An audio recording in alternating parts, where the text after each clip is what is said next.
वंदे मातरम। अद्भुत संरचनाओं वाली हमारी ये शरीर जिसने भी बनाई है, सचमुच ही वो अद्भुत ज्ञानी और वैज्ञानिक है। हर नसों को उसने अलग अलग तंतुओं से जोड़ा है। अंगुली के एक पोर को कहीं से जोड़ा है, दूसरे पोर को दूसरी नस से, तीसरे को तीसरी नस से, और समस्त को एक नस से जोड़ के एक कमाल दिखाया है।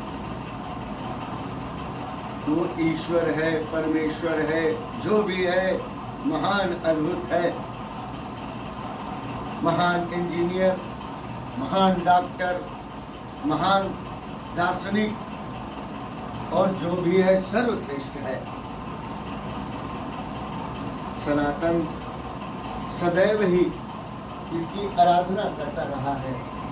सनातन ने बार बार क्रियाएं करके, सनातन धर्म ने बार बार आविष्कारों को नया स्वरूप देकर मानव जगत को कल्याण पथ का मार्ग दिखाया है।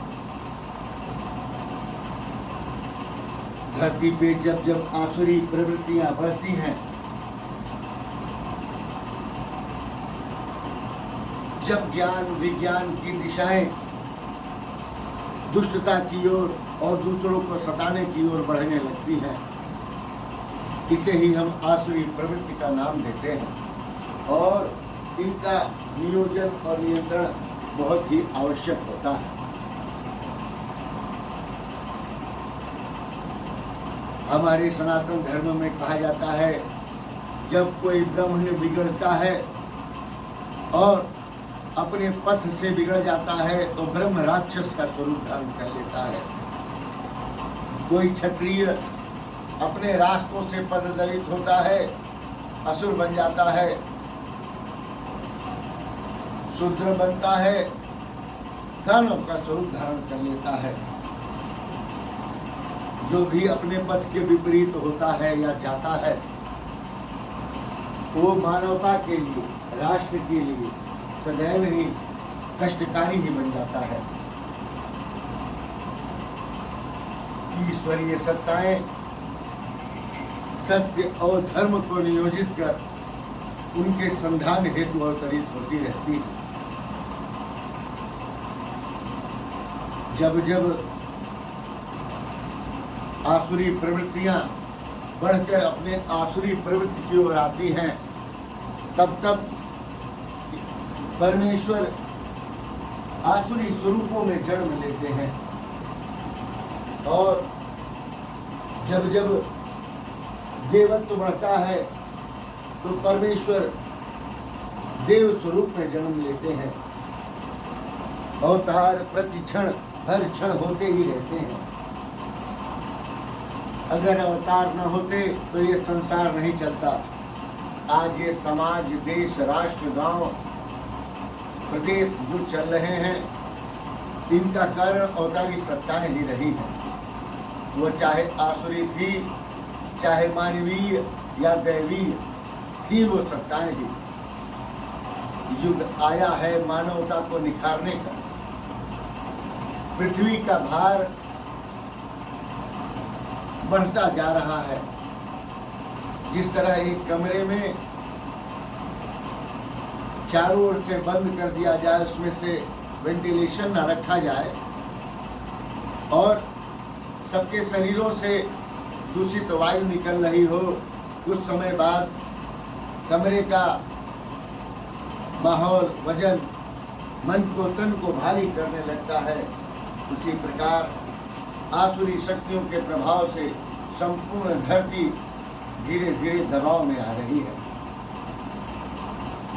इस दबाव का परिमार्जन करने हेतु ही बार बार अवतारी सत्ताएं अपना प्रखर रूप धारण कर नव निर्माण की प्रक्रियाएं चलाती रही हैं। मित्रों, महात्मा कल्कि का हमें ही अभिवादन करना है, क्योंकि उनके परिचारक और उनके अनुयायी हम ही हैं। और यदि हम हैं तो हमें ही उनकी अगुवाई भी करनी होगी। युगों से ईश्वर अवतारों को, ईश्वरीय शक्तियों को अवगाहन करने हेतु बहुत से मंदिर पूजालय बनाए गए और हर बार उन अवतारी सत्ताओं ने कोई दूसरा ही रूप धारण कर लिया। इसलिए श्रेष्ठ मानव, ज्येष्ठ मानव और अद्भुत मानव, अपने को जागरण करिए। आप इस शरीर में, इस दिव्य शरीर को पाकर पशुवत वृत्तियां आपको शोभा नहीं देती। इस शरीर को धारण कर जीव जंतुओं सा आचरण आपको शोभा नहीं देता। ये मानव का अद्भुत कलेवर पाकर आपको ईश्वरीय कार्य में संलग्न होना चाहिए, आपको ईश्वर का सहयोगी बनना चाहिए।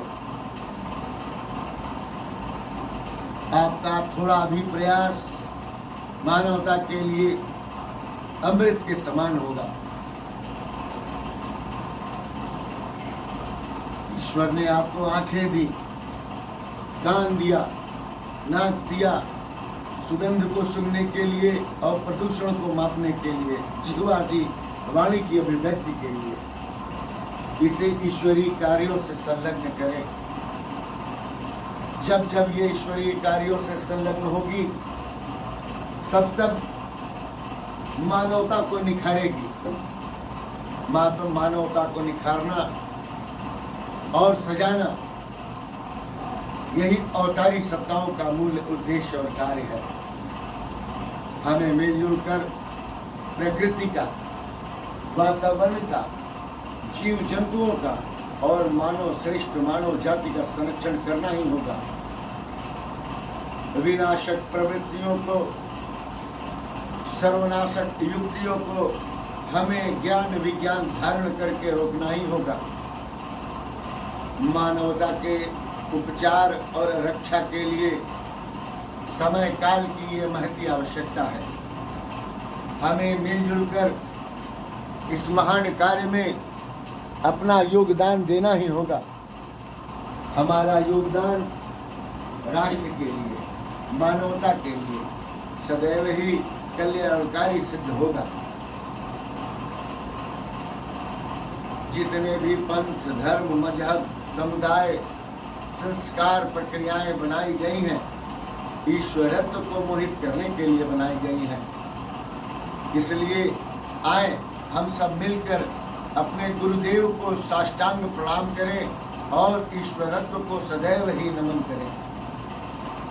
ईश्वरत्व हम में और हमारे आसपास अपनी प्रखर आभा बनावे। इसी के साथ ही हम बोलते हैं हर हर हर महादेव, शिव शंभो गौरापते, शिव शंभो गौरापते।